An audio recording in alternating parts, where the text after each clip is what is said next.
Obito's growth and strength is one of the most insanely fast ones in the Naruto series, going from an unremarkable mid-level Chunin at most at the age of 13 to someone who was able to fight against Minato, the 4th Hokage, at 14. He may have lost the duel against Minato, but don't forget that at the end of the day, Minato died because of Obito. Needless to say, his growth was extremely quick. Yes, we've had power jumps more massive in a shorter scale than that, such as when Sasuke got his Rinnegan and when Naruto got the 6th Path Sage Mode. That happened in like a few minutes from their previous states, and they mastered the jutsus pretty damn quick. But the previous versions of the characters, EMS Sasuke and Sage Mode KCM2 Naruto, were already pretty damn strong. Obito, on the other hand, when he was 13 years old, he was weaker than Naruto and Sasuke were in their first fight in the Valley of the End. Either Naruto or Sasuke there, who were fighting at the end of Naruto Part 1, would have stomped Obito, who was fighting alongside Kid Kakashi in the 3rd Great Ninja War. And a year later or so, Obito was without a doubt beyond the level of Kage. And you may be saying, well, actually, it took more time for Obito to become that strong, which I'll say, actually no, we can determine the ages of the characters pretty well. Kakashi was 26 years old at the beginning of the Naruto series. He turns 27 during Naruto Part 1, but he starts at 26. And we know Naruto also started at 12 years old. We know Kakashi and Obito are roughly the same age, so Obito would have been around 26 years old at the beginning of Naruto Part 1 as well. And we also know that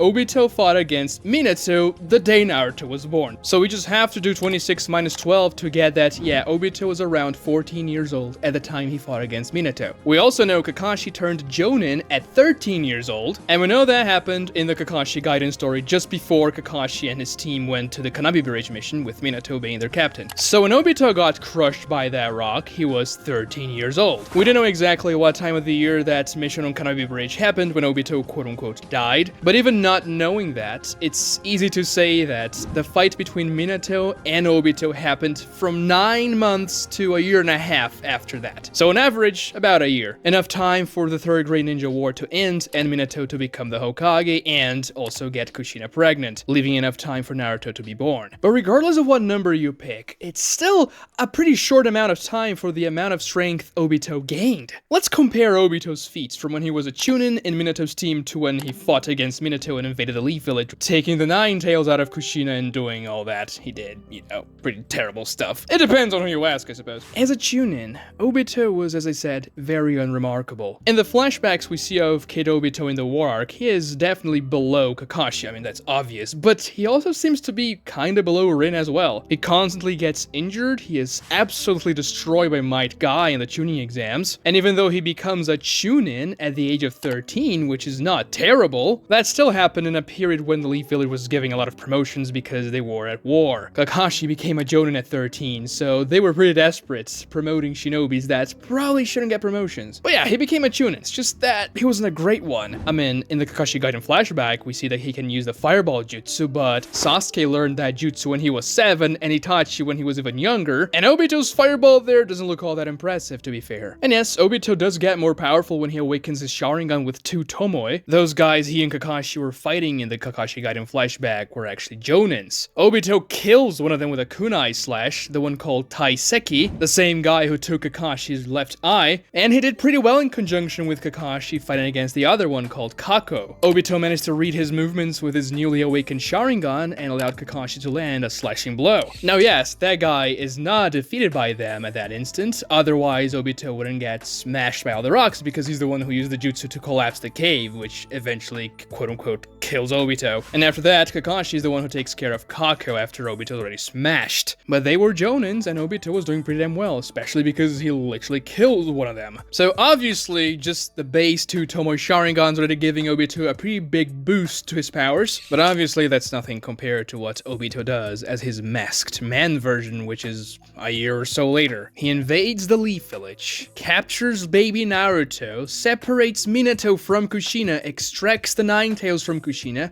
controls the 9 tails with his Sharingan, faces Minato in a 1v1, and he makes Minato sweat for his victory. Yeah, it's technically a pretty short fight, but Obito almost catches Minato with his Kamui once, and Minato himself acknowledged that, yeah, whoever hits the other one first is going to win this fight. It's going to be pretty tough, but let's do it again. And he managed to impress Minato so much that that he recognized him as Madara Uchiha. Okay, you're able to control the Nine Tails, bypass all the security systems of the village, completely unnoticed, catch everyone off guard, be very strong and almost defeat me. Yeah, you're definitely Madara, dude. Think about this. If there's anyone that could probably recognize Obito under that mask, that would be his former sensei, Minato. And to him, this guy in front of him is completely recognizable. He is Madara as far as Minato is concerned, so this just goes to show how much more powerful Obito had become. And you may be saying, yeah, Daigo, he got stronger. Duh, he got half a body's worth of Hashirama cells and Kamui. Like, obviously, anyone is gonna get more powerful if you get those two things. And yeah, that definitely plays a part in it. I'm not trying to say it doesn't, but it goes way beyond that. Because think about this for a second. Even if Obito had Hashirama cells and Kamui, but he wasn't fast like Minato is, he wouldn't have done anything to Minato. Minato would have destroyed him before he even noticed. Obito would never be able to sneak upon Minato, capture Naruto, and separate him from Kushina. And when Minato and Obito are both moving in their fight,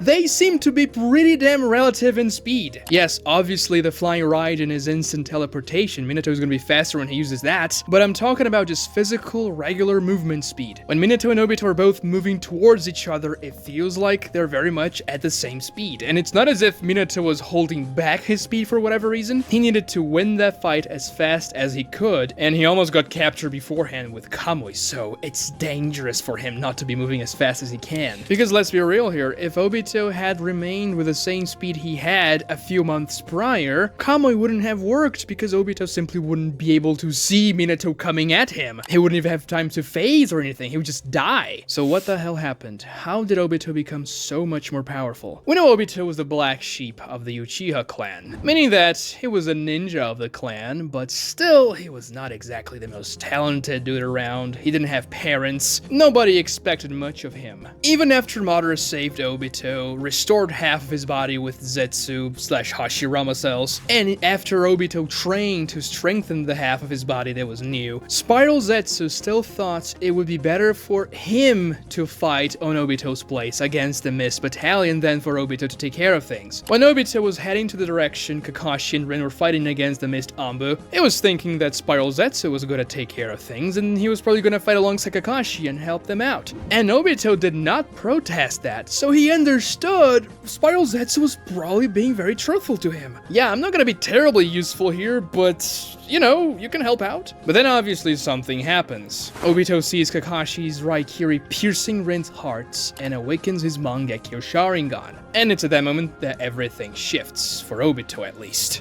The character that used to be the black sheep of the Uchiha clan, this little boy who was a kind person that tried to help the elderly, that was essentially a Boy Scout in every single way, saw the love of his life, I guess, being killed by his new best friend in front of him. After Kakashi had promised Obito that he would take care of Rin when Obito was dying under that massive rock. So all his repressed emotions surfaced, and he awakened the Mangekyou. But the thing is, awakening the Mangekyou, yeah, it gives Obito Kamui, which is great, one of the most OP abilities in the whole freaking series, but there's another effect. We know that because Tobirama told us when he was explaining how the Mangekyou Sharingan and another Sharingan are awakened to Sasuke. When an Uchiha goes through this extreme emotion, his brain releases a special type of chakra that reflects on the eyes. And that's the thing. It's as if your brain is creating chakra out of nowhere, out of your anguish and your sadness and whatever emotion you're feeling right now. It doesn't just evolve your Sharingan, it makes your chakra more robust, powerful, just overall voluminous. And that's also going to reflect on your physical capabilities. I mean, Obito was doing just fine against that entire Anbu battalion. And they are Anbus from the Bloody Mist Village. They are supposed to be pretty damn powerful. Yes, they're jobber characters for story purposes, but in universe, they're no joke. Obviously, Kamui allowed Obito to be much more reckless in that fight. And this is nowhere confirmed in the Naruto story, but it's the only conclusion we can take from it, is that whenever somebody awakens their Mangekyou Sharingan, Sharingan, they gain the innate knowledge of how to use their new abilities. Because Obito starts to use Kamui like a master from the get-go. I mean, he doesn't use the sucking ability of Kamui, but he is phasing like he'd been using the jutsu for years. Not only that, but he is fast enough to go through the Amba members and not get surprised by any of their attacks. He's able to phase through all of them. And he also awakens the capability of using Wood Style, which is pretty damn powerful for somebody that's not Hashirama. Obito's Wood Style is probably just behind Hashirama and Madara. It's probably even stronger than Yamato's, to be fair. So it's almost as if Obito's potential as an Uchiha was awakened at that moment. He used to be a pretty unremarkable Uchiha. When he awakened the Mangekyou Sharingan, that changed. All the chakra he didn't have, all the powers he couldn't attain, they all washed over him at that moment. And yeah, Spiral Zetsu was still around Obito when he was fighting against the Mist Amba there. He was helping him out, but it was Obito in control. And because of the insane combo of Mangekyou Sharingan plus Hashirama cells, it meant his Mangekyou Sharingan would never run out of light, and I've already made a video about this. But he essentially had an EMS on his eye, which he could use to spam Kamui, the most powerful ability in the verse, pretty much, combined with a reinforced body with regeneration capabilities due to the Hashirama cells, and more powerful chakra and physical capabilities because of the special Uchiha chakra that awakened alongside the Mangekyou Sharingan, and also however many additional months of training Obito would have to master these abilities before he would fight against Minato, because we don't know exactly when Rin died there and Obito went ballistic. We don't know how much time he spent training in Madara's cave. It feels like it's a decent amount of time, so I would say probably somewhere between 3 to 6 months. Because after that, Obito also had to do stuff regarding Nagato's manipulation and everything after Madara dies. Because when Obito first encounters Nagato, he is still wearing Spiral Zetsu around him. And we also see Obito go into the Leaf Village after that in the flashback anyway. So yeah, obviously it happened afterwards, but we don't know exactly how much time it passed. Regardless, it's obvious that Obito was training to become more powerful with those abilities, and also probably training to become better with Genjutsu so that he could control the Nine Tails, better at stealth, just overall faster so that he could fight against Minato. But it's the sheer combination of buffs, the Mangekyou Sharingan, the additional special Uchiha chakra, half of his body made of Hashirama cells. Yes, all those things individually are already pretty damn powerful, but when you combine them, they become stronger than the sum of their parts, especially when it comes to the combination of Hashirama cells with the Mangekyou Sharingan. Obviously, from an out-of-universe perspective, Kishimoto needed that version of Obito to be pretty damn strong to give Minato a tough fight. The chapter Minato and Obito fight is literally called the 4th Hokage's death match. Nobody dies from that death match. I mean, Minato dies a few minutes after that when he seals the Nine Tails and everything and gets pierced by the Nine Tails' claw, but obviously Minato's opponent there had to be extremely strong and give him a run for his money. Also, Kishimoto needed the audience to buy into the fact that this masked dude is Madara Uchiha, something that's also very much reinforced by Minato saying as much during the fight. And I can see people saying he was too fast, that it doesn't make sense in universe, and that Kishimoto's necessity to have a powerful villain there wouldn't really match Obito's age because he would be too young to give Minato trouble, even with his newly gained powers. Because yeah, if you think about this for a second, since Minato died, up until the war arc when Madara was brought back to life, Obito had been the strongest ninja alive in the Naruto universe. If he's capable of fighting against Minato, he's capable of fighting against anyone. Which makes it kind of weird as to how didn't more Jinchurikis got captured before Naruto Shippuden even started, right? Obito can just teleport all around, pop in, pop out, capture Jinchurikis, do all those kinds of things. But obviously that has to do with the fact that he had to manipulate Nagato into doing those things, because Nagato was the one who could summon the Geromazo through his Rinnegan, and Obito, or Madara, had to make sure Nagato would think that the things he was doing were for his own benefit and the Rain Villages, that his plan to implement pain around the world was still being followed, and wait for the opportune moment when Nagato could cast Rinne Tensei and revive Madara, which was probably gonna have to be done by Black Zetsu, because I don't see Nagato just saying, yeah, I'm gonna die here and bring Madara back out of nowhere. I mean, Black Zetsu tried to do that in the war arc, but using Obito as the caster, so that was gonna be what they would have to do anyways. And he didn't go after Naruto again because he couldn't extract the Nine Tails himself. He could only do that because Kushina was weakened due to childbirth, and the Nine Tails was a little bit looser, so to speak. Also, Kushina's seal was much weaker than Naruto's seal that Minato used. So even though Obito was extremely strong, he had to bide his time. Especially when it comes to Itachi being around, because as Obito said many times, Itachi was a freaking eyesore to him, and he could ruin Obito's plans. Because yeah, Obito was